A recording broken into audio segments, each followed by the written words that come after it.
Okay, well, welcome back to the 256 podcast. It's actually been quite a while since we've put out a recent podcast, but today's podcast, I am super stoked because we have somebody from the WalletConnect team. Yes, the WalletConnect team on the podcast to talk about what he does with WalletConnect, where WalletConnect is heading, and all things Web3 wallets. His name is Boidu. Is that correct? Yeah, Yeah, I that's believe. perfect. Yeah. Yes, Boidu. His name is Boidu. And I will let him give a quick, short introduction of himself. Well, welcome to the show, Boidu. Thanks for having me. I'm pretty stoked to be here. So I am Boidu, and I work as a developer relations engineer at WalletConnect. DevX, docs, rapid application development would kind of be my day-to-day domain. Just making sure we accelerate our industry's UX forward, basically making onboarding easier for non-crypto native users. Yeah. I guess, just to kind of start it off with that, what's it like working at WalletConnect? It's pretty nice, man. I get to connect with so many wallets and so many other folks from the ecosystem, and getting to work so closely with such a core part of the ecosystem is amazing. Uh, just having so much enthusiasm about such a core infrastructure of the Ethereum ecosystem. It's challenging sometimes, but most of the time it's very empowering, and I love it. No, I think, yeah, I've said this before on a post on my own LinkedIn as well. I just feel like Mhm. WalletConnect is in such a unique position, right? Because they are essentially True. empowering the whole wallet space, but also in a very unbiased manner, meaning that they actually don't need to kind of push or show a particular wallet out there. But Yeah. what they do is they're pushing the whole wallet sector forward. Not so it's not only benefiting, the big wallets out there, right? But it's also benefiting the small wallets out there. 100%. Yeah. And the irony is like Wallet Connect doesn't have any wallets. We just help other wallets and just make it as easy as possible to get onboarded, or get started. I've made a tweet before. That's funny how you said that Wallet Connect actually doesn't have its own wallet. But I made a Yeah. tweet before kind of postulating that for some Mhm. reason I just have this gut instinct that eventually Wallet Connect might come out with its own wallet. What do you think? I mean, you're not wrong because I think with the introduction of our latest feature in Web3 model, email wallets, technically that does make us a wallet to some extent. But yeah, probably we won't make a wallet, if that makes sense, down the line. But we'll try to accelerate as much as possible, through making it easier for other people, like let's say through email wallets, pass keys, session keys, etc. Well, I guess never say never. It just Yeah, it of just course. seems yeah, it just seems like a very common trend for like even for example, if you think about, some other players out there such as Binance, Mhm. Coinbase, they were Yep. traditionally an exchange, but now they both have their own self-custody wallet. So, I mean, we'll see, I guess. But you did Yeah. you did touch on the topic of Wallet Connect's new email login.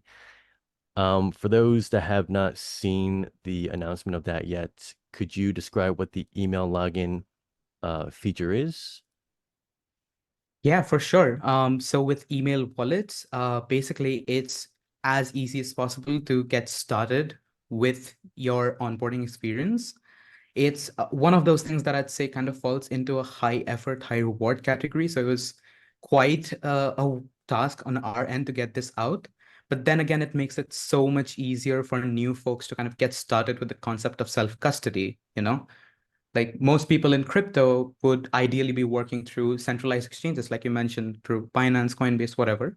And even though they might know about the concept of not your keys, not your crypto, it's just too much setup for them. And I mean, I can't really blame them. It is quite a task to get everything down when you're new in the ecosystem. Like your average person doesn't know what seed phrases are or what private keys are.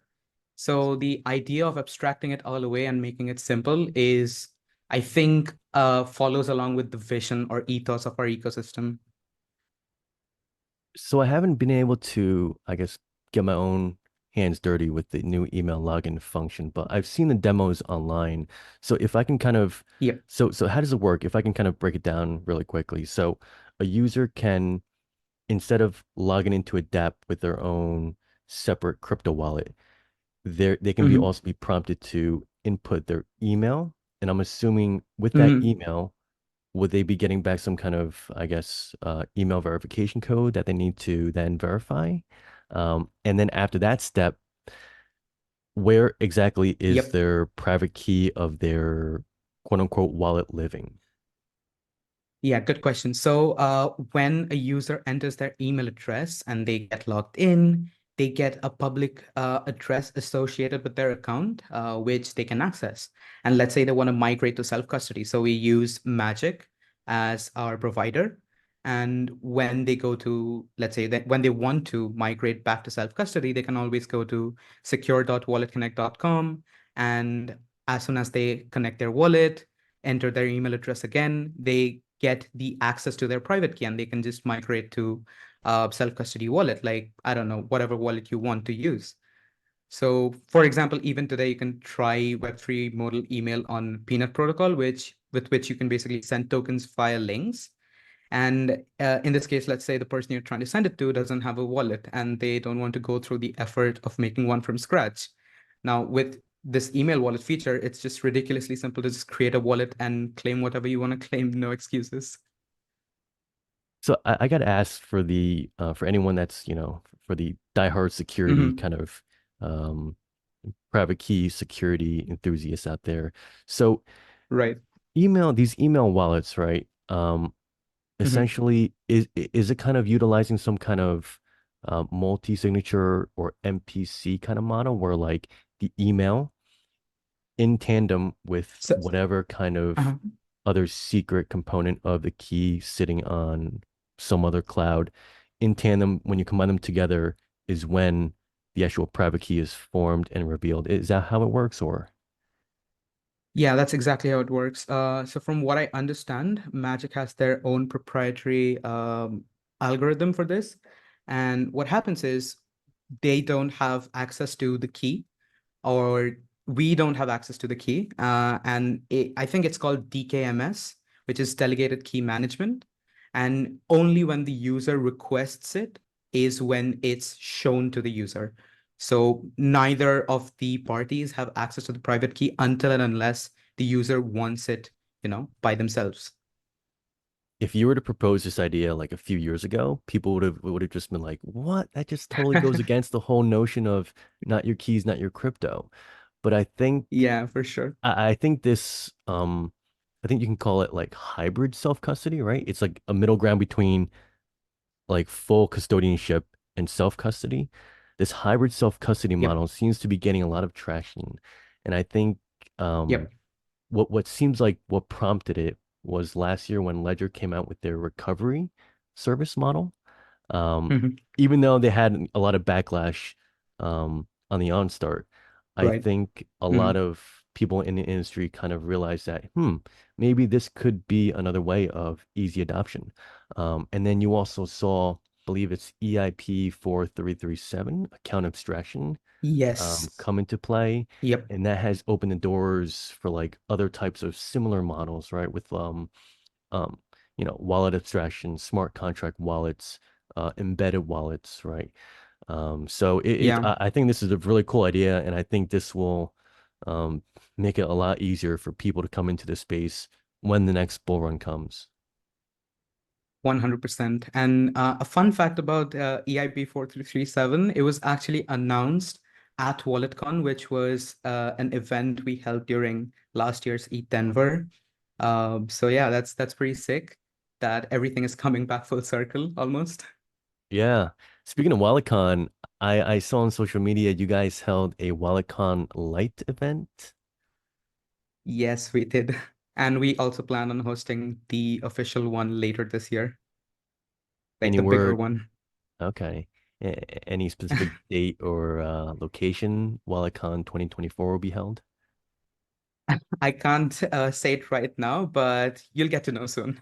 Awesome, awesome. No, I think that's awesome. It's like for any for anyone out there in the industry that's considered like, a huge enthusiast in crypto wallets, it's amazing how there is a specific wallet conference in this industry, which only makes sense, right? I think it's like I think all wallets in the sector need more coverage. And I think if we didn't have more coverage amongst different wallets, you kind of inadvertently would kind of centralize the wallet market, right? Because, you know, the big 100%. the big players, Ledger, MetaMask, Coinbase Wallet, Trust Wallet, I think, sure, I mean, they've been great for user adoption and for getting more people into self-custody, but if they keep getting the spotlight and the high-ranking SEOs and all that stuff, Hmm. you're just going to kick out the smaller players, right? So, and I think in the Absolutely. world of self-custody, having that diversification of different types of self-custody is super important. Um, but I wanted to ask you on another topic, EIP Mhm. 6963. So this was also a recent Uh-huh. improvement. Um, and from my understanding was that it improved the way dApps and different types of websites can recognize and receive different types of wallet browser extensions. Is that correct? Yep, that's correct. And it also kind of plays in nicely with what you mentioned about centralization of this wallet standard of sorts. Like before EIP 6963, there was just like a singular slot available for a dApp to fill, and all wallets would kind of rush in to fill that slot. And EIP 6963 solves exactly that. Instead of like having all these wallets kind of fight for a single position, it basically allows them to announce their providers instead. So let's say you have three wallets, A, B, C. So they would go something like, hey, I'm wallet A, I'm your hardware wallet. Hey, I'm wallet B, I hold all your shit coins or something. And you actually get to choose which one you want to connect with. So this is not just a huge win for the UX from the wallet perspective, but also a huge win for the user because they finally get to choose which wallet they want to connect with instead of being prompted to always be connected with some X wallet who shall not be named. Mm. So I want to back it up a little bit. So For you sure. were quite instrumental on the actual EIP, correct? Yes. You were So one of the when authors. Is that how I read it? I was not one of the authors, but I was basically working on building toolkits and making sure the EIP would succeed, essentially. So I kind of want to walk you through this. Sure. So our founder, Pedro, basically started this EIP with the help from amazing folks from other wallets and libraries like WagMe, Ethers, etc. And when he pitched me the idea about this EIP, I just knew I had to get involved. So the testing platform for the CIP EIP 6963 was, for example, made by me. And we held meetings with these wallets and libraries every few weeks to sync on spec changes, how we could make adoption even simpler and such. So today, I think EIP 6963 is the default for almost all connector libraries like Web3 Modal, which was the first to adopt this, and others like RainbowKit, ConnectKit, etc. Awesome. Yeah, actually a few days ago I had a chance to mint the NFT from I forgot the name of the website. I think it was posted out by Unblock crypto, yeah, Unblock. Zerion, yeah. Yeah. So I guess um in spirit and in support, I minted an NFT of that. I guess it's a copy Uh, of the EIP, correct? yes, it is. I actually want to talk a little bit about it because the Sure. amazing folks at Zerion, shout out to Booga, is trying to get the word around about this EIP to not only wallets, but to dApps and, well, users as well. So far, it was just wallets adopting the standard, but some of the top dApps were kind of slacking behind. And I honestly like now if you want to integrate EIP6963, it's basically a no-brainer. Like there are no substantial cons and it solves like a huge UX hurdle. So yeah, I'm really excited about seeing the future of adoption for EIP6963. So with this adoption, right? So if I take my own wallet that I built and I've made it into a browser extension, this means that Uh-huh. if a user on a DApp, when they click on the collect Web3 modal or any Connect wallet modal, they would see the Right. name of my XYZ wallet show up on that modal. Is that correct? Yes, it needs a little bit of setup from the wallet side as well, but it's nothing Gotcha. substantial. So it should be pretty easy to get started. Gotcha. No, this is awesome. This is exactly what I mean before about giving coverage of the other smaller the Yeah. smaller, lesser known wallets out there, right? We can't always be looking at, Yes. you know, usually whenever we see those, Connect wallet modal comes up, right? It's always like the big players on top, right? Ledger, MetaMask, Definitely. Coinbase. Um, but no, it'll be cool to see other wallets also kind of pop up on the screen too. Um, would there be so on that actually? Like I said before, Mhm. usually the big player wallets, their names will show up on top of those lists. W- Right. How I was wondering, is that always going to be the case? No, this is also something that EIP6963 solves. So all the wallets that you have installed in your browser are the ones that's going to show up, and it's going to be in no order, like in particular. So let's say you have some wallet that no one really knows about, and apart from that, you have, let's say, Zerion or MetaMask. So the other wallet and this wallet, there's no competition. It's going to be random or whichever one injects the provider first. So in that way, they also get more coverage. Yes, nice, nice. Finally, somebody I'll be able to get one user for my own wallet. Cool. Well, I want to pivot into I guess to kind of um pivot into a more general topic as well. You Mhm. know, for you, you're working in the wallet space, you're working with WalletConnect. You've had a lot of experience and a lot of relationships that you've built with even other wallet builders too. Um, what is your general thoughts about the future of crypto wallets? That's a very good question. I feel like down the line, we'll see a lot more wallets opting for like easy onboarding, such as, let's say, using passkeys or social login and so on. I also believe that UX can get better than Web2 login, even for like, let's say, when you log into a wallet and just forget about it, it just works. And to be very honest with you, it's not even that unrealistic. So, like, not to take any names, but some other alt L1s and L2s have already started to make like significant strides on this front. And I think the Ethereum ecosystem is also going to catch up real soon. So yeah, TLDR is like having wallets become a part of your experience without you even having to think about it. Actually, this reminds me of a quote from like a book. Like I'm a huge fan of that book. It's called The Design of Everyday Things. It's a book about user experience and design. It says that good design is actually a lot harder to notice than poor design, in part because good designs fits our needs so well, the design itself is invisible. So Mm, that's what I feel it's going to be. Like people will forget that they have another wallet. It just works. mm.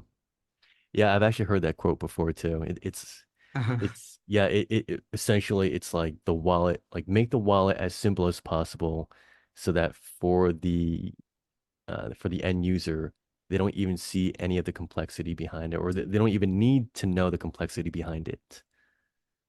Absolutely.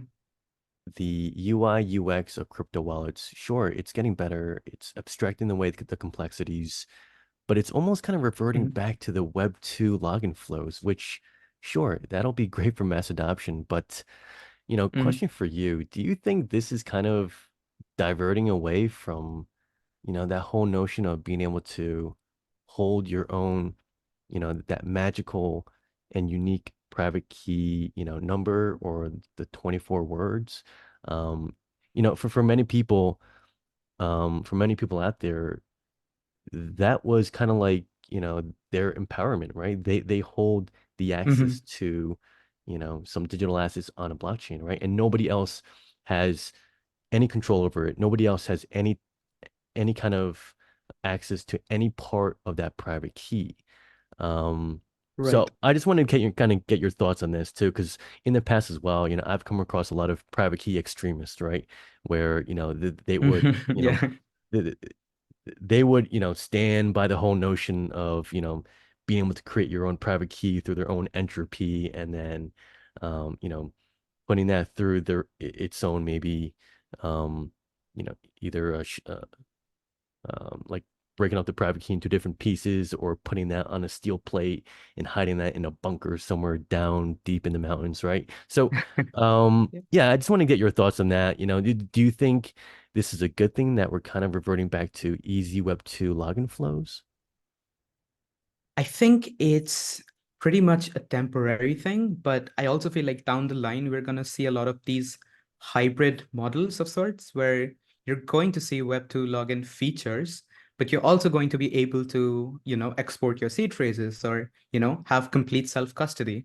I think even more than, let's say, social login or email wallets, I think down the line, passkeys, for example, would play a huge role. Like even right now, I think some of the big Web2 names have opted in for passkeys. And I feel like it's a great thing. But even for us or like the Web3 ecosystem, I think passkeys is not so Web2 specific. And down the line, I think it will play nicely with the concept of having private keys or seed phrases as well. So I don't think there needs to be like competition between the two when they could kind of coexist. And then what are your thoughts on cold storage hardware wallets? Because for the most part, WalletConnect, they deal with the EVM environment, a lot of Web3 Mhm. wallets, right? Which many would Right. kind of consider to be quote unquote hot wallets. But there is Mhm. a segment of the wallet sector that deals with, the hardware wallets, right? Ledgers, uh, BitKeep, True. Trezors, and so on and so forth. What do you think of that sector? How do you think it's playing out? And do you think there needs to be more adoption of hardware wallets versus, your typical Web3 wallet or a, quote unquote hot wallet? Yeah, I mean, personally, I've used a few cold storage wallets, and I'd say the biggest, I don't know if I should call it an issue really, but yeah, issue, I guess, with some of them is their lack of app support. I mean, I get it that most people don't want to connect with any dApps when they're using a hardware wallet. But for those who want to, it's not as simple to find one that, let's say, doesn't skimp on security, for example. Like there are some really good ones in the market right now, but the common theme is that their USP is security. Again, not a bad thing, but I mean, that's the whole point of cold wallets. But I also think they should focus on that in the future, especially like with the rise of smart contract wallets or smart accounts. That and probably an amazing support for multi-sig would, I think, where I'd like to see them progress in the future. But so far, I think, yeah, the adoption for a hardware wallet needs to be a little bit better on these fronts. But yeah, I mean, again, I don't really have that much insight into cold storage wallets, like a lot of them at least. But from what I've used, that's kind of my pain point per se, you know? Gotcha. Gotcha. Yeah, I mean, I think right at this moment, the obvious market leader is Ledger. Um, Yep. they seem to do a pretty good job of dApp support and multi currencies, and I mean they're Hmm. a you can use your wallet connect through Ledger too. I believe they have their own Hmm. kind of they have their own dApp to wallet kind of protocol, right? Isn't it called Ledger Connect? Yeah, it's just called Ledger Yep. Connect, right? Ledger Connect Kit. Yep. Yeah, Ledger Connect Kit, and they had an issue like a few months ago, right? They did. Yeah. Yeah, so um but yeah, I guess yeah, I guess just quickly as well. Um Wallet Mhm. Connect, they actually, I mean, for people who think that they're like a monopoly in the space, right? They actually do have competitors. Uh, Ledger Connect Kit, I think Rainbow Kit, uh, that's also another competitor. yes. Um I've seen Third Web, they have a lot of similar kind of SDKs that WalletConnect has as well. Um, Mhm. so yeah, I guess just quickly, what are your thoughts on the other competitors out there in the space? Yeah, for sure. So I think in its core, Wallet Connect is a protocol for connecting dApps and wallets, but we also have a bunch of other SDKs. So let's say right now you mentioned Web3 Model, and Web3 Model has competitors like Rainbow Kit, Connect Kit, Web3 on board, etc., etc. And our other SDKs also have competitors. For example, Web3 Inbox. I wouldn't say it's a direct competitor, but XMTP, for example, since Web3 Inbox is about notifications. I think as long as every one of us is working towards the common goal of improving this industry, especially its UX, I think that's a good thing. We should have competitors, and I think it helps the industry at the end. So that's not necessarily a bad thing. But yeah, I mean, about the protocol, we have a few. I wouldn't call them competitors, but we have a few up and coming products, and I'd like to see where they go from here, because it would be super exciting to see like the new kinds of innovation that's going on in the space. But yeah, that's pretty much it. Give me a two-sentence elevator pitch for WalletConnect. What would it be?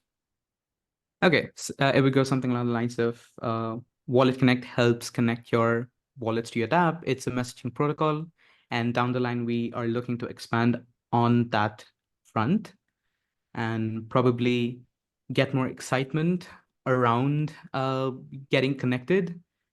And down the line, decentralization as well. Like we have a roadmap for decentralization, and it's already started. And we'd love to work more on that and, become completely permissionless soon. Perfect. Okay, well, thank you once again, Boidu, for coming on the podcast this time and talking about WalletConnect and all its new features and other wallet-related topics. I had such a Mhm. blast chatting with you. Thanks for having me. It was such a blast for me as well. All right, well, for anyone listening, hope you enjoyed the show and see you on the next 256 podcast.